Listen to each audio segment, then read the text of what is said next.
ஹே guys, நான் உங்கள் முகில்.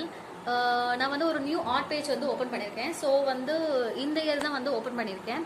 So அதான் வந்து இந்த வீடியோஸில் இந்த யூடியூப் சேனலில் நான் எல்லாமே வந்து ஒரு ஷார்ட்ஸாக தான் போட்டிருக்கேன். ஸோ ஒரு வீடியோவாக போடுவோமே அப்படின்னு சொல்லிட்டு எடுக்கலான்னு பார்த்தேன். So this is my first video. அதனால் வந்து ஒரு இன்ட்ரோ மாதிரி எடுத்துக்கலாம். சரி, நம்ம வந்து என்ன ஜிஎஸ்எம் பேப்பர் யூஸ் பண்ணுறேன், அப்புறம் வந்து நான் என்ன ஆர்ட் ஒர்க் பண்ணுறதுக்கு என்ன பென்சில்ஸ்லாம் யூஸ் பண்ணுறேன், என்ன dark pencil, medium, hard, so என்னென்ன பென்சில்ஸ்லாம் யூஸ் பண்ணுறேன், அப்புறம் நான் வந்து என்ன எரேசர் யூஸ் பண்ணுறேன். ஸோ இவ்வளோ தான் இருக்கும். என்ன நான் பென்சில்ஸ் இருக்குதும், பேப்பர்ஸ் இருக்கும், பென்சில், அப்புறம் ஜிஎஸ்எம் பேப்பர், திருப்பி வந்து என்ன எரேசர், திருப்பி நம்ம வந்து எப்படி வந்து கிளைண்ட்டுக்கு வந்து நம்ம சென்ட் பண்ணுறோம். இதை மாதிரி வீடியோஸ் தான் வந்து நான் ஃபஸ்ட்டு வந்து இன்ட்ரோ வீடியோவில் நான் வந்து போடலான்னு வச்சுருக்கேன். ஸோ கைஸ், வீடியோக்குள்ளே போகலாம்.